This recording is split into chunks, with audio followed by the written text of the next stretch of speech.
Okay, boys and girls, just going to go over a couple notes on what exactly rational functions are and how we're going to look at them and use them. So on the left of the screen is something we've done in class already, just looking at the parent function, which would be right here. So remember that right there is the parent function, which is our most basic form. And then the graph next to it is what that graph will look like, and then on right is Desmos, and that is exactly what it looks like. So on these notes, I just want to go over what transformations happen, just like we've done with transformations of quadratics and other functions we've worked with. There's also transformations for the rational functions. So what would happen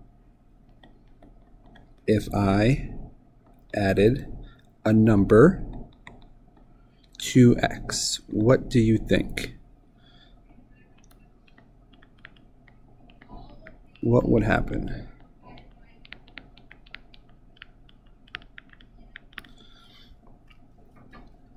So if I go over here to Desmos, here we'll do another one. We'll leave the parent one there so we can see how it moves. We do 1 divided by x, whatever, plus 3, plus 3. It looks like the graph moved to the left -3 units. So this here, remember when it's with the x, so when it's with the x, this is going to be our horizontal shift.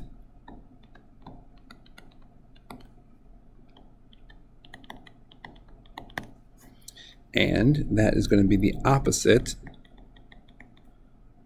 of what you see, just like our horizontal shifts with anything else. If it's with the x, that's going horizontal. All right, what if I did something like this? What type of shift would that be? What do you think? So I click over here, try to delete this. You think about, what do you think will happen? So now we're not with the x anymore, we're outside of the fraction, and we're going to add 3 to the entire fraction. And what did that do to the graph? That looks like that is a vertical shift.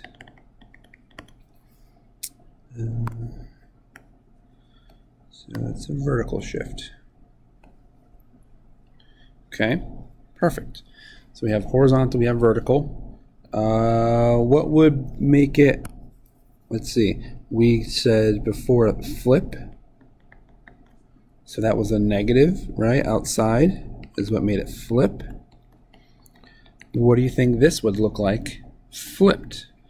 Give it some thought while I get it going over here. So now the negative is going to be out in front. Oh, so that looks like the graph. So this is flipped. So just the this side flipped down here, and this side flipped up there. Flipped. Okay. So a couple things that I want to go over about domain and range. So domain and range, we'll go back to our +3 over here. With our horizontal shift. So domain and range, if you look up top, we talked about it in class. This one, the domain went from -infinity to 0, then from 0 to +infinity. So everything worked except 0. So in this one here, do it pink. In this one here, what would my domain and range be?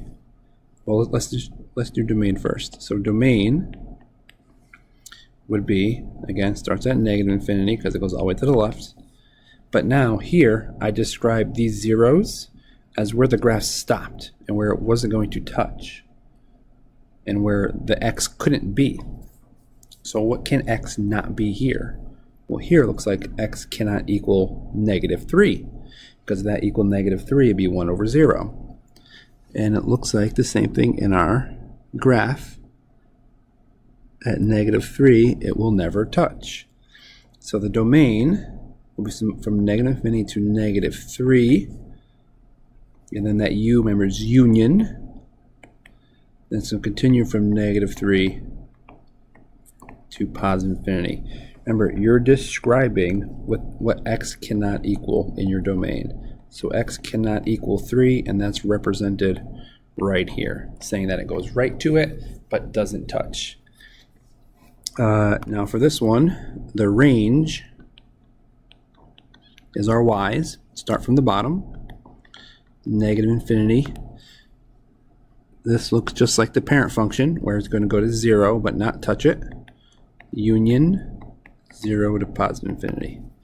That should also be positive infinity. So again, that union just means that the graph stops and then continues on the other side. So that would be the domain and range and how you would write it. Domain, all possible x values. So in this, you have to describe and show what x and when x cannot equal a number. So keep that in mind when we go over this in class. So these are just the basic forms and basic transformations in the graph. I just want to make sure we're aware of all these things when we're starting to work with our rational functions, and hopefully we'll be able to tie together what we're doing in class this week with our simplifying and multiplying expressions to what actually happens when we're graphing these rational functions. All right, boys and girls, I will see you later.